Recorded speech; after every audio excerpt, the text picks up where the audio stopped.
Mais tout d'abord, ces imposants incendies au Chili. 250 feux de forêt se sont déclarés dans le centre du pays et les autorités viennent de communiquer un nouveau bilan. Au moins 22 personnes y ont perdu la vie. Le pays est touché par une intense vague de chaleur. Sur place, on frôle les 40 degrés.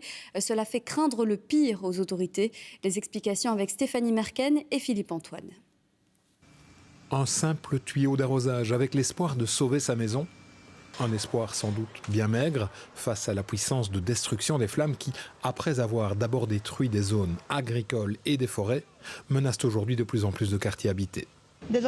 On n'avait pas vu ça depuis 2017. La maison de nos voisins est en feu. Ils essaient de sauver ce qu'ils peuvent. Les secours sont en train d'arriver, mais visiblement ça ne suffit pas. Il nous faut de l'eau, des hélicoptères, tout le monde. En 2017, dernière grande catastrophe liée à des incendies au Chili, plus de 1500 maisons avaient été dévorées par le feu. On n'en est pas encore là aujourd'hui, mais les autorités mentionnent plus de 200 incendies de forêt qui touchent déjà plusieurs régions et mobilisent plus de 2300 pompiers. On est depuis hier matin sur plusieurs incendies qui, aidés par les conditions météo, des températures élevées et beaucoup de vent, ont déjà provoqué d'énormes destructions, que ce soit au niveau de la végétation ou malheureusement des infrastructures. Pour l'instant, le bilan de ces incendies fait état d'au moins 16 morts, la plupart dans leur voiture en essayant d'échapper aux flammes, et une vingtaine de blessés, dont plusieurs pompiers. Hier, le président du Chili a interrompu ses vacances pour se rendre auprès des sinistrés.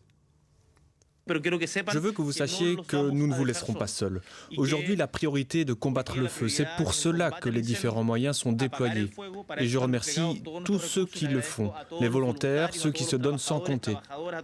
Mais en tant que gouvernement, nous nous inquiétons aussi du soutien qui sera nécessaire pour la reconstruction, même si le plus important maintenant est de sauver des vies. L'état de catastrophe a été déclaré dans les 2 régions les plus touchées. Sur les 251 feux actifs recensés ce samedi, 80 sont toujours hors de contrôle.